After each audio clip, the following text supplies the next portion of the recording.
WBRC exclusive with the new superintendent of Bessemer City Schools. Now you're about to meet Dr. Dana Areola in a way you may have never seen an administrator, going door to door. Hey ma'am, I know this is a surprise. My name is Dr. Gary, and I am here with the superintendent from Bessemer City Schools. Bessemer City Schools Superintendent Dr. Dana Areola teaming up with Dr. Michael Gary from Concentrics, an educational solutions company, to get out and into the neighborhoods. Areola is anxious to find out why some students are not coming to school. And immerse myself in the day-to-day life of our students. And so it's not just about chronic absenteeism, it's more about what programs and initiatives do we put in place to ensure that we educate our students. Now I think we've identified about 35 students who are well beyond the 18 absentees that lead to chronic absenteeism. They want to get to the students before they reach that point.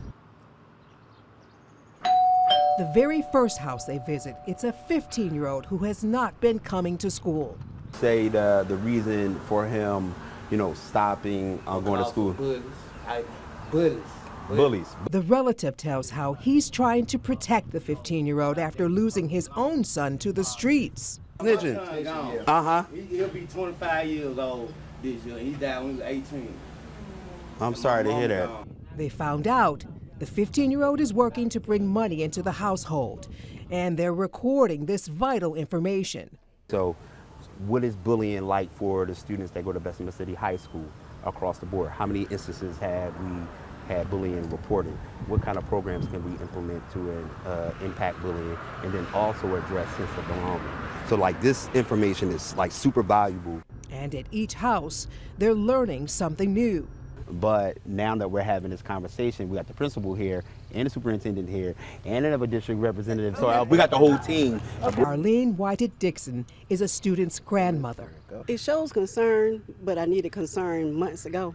She explains how her grandson is not getting the help he needs. Somebody at school was supposed to be following him, and they didn't follow up.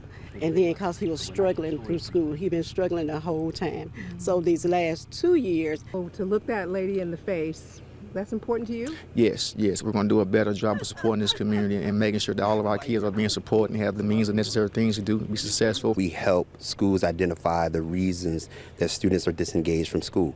We don't make any assumptions. We go one door at a time, and we try to identify the barriers. Dr. Areola says the pandemic showed education has to get outside the boxes to where the students are. It's not a one-size-fits-all. It's not cookie cutter. We're actually bringing support into Bessemer City Schools for the students and the needs that we have right here in this community.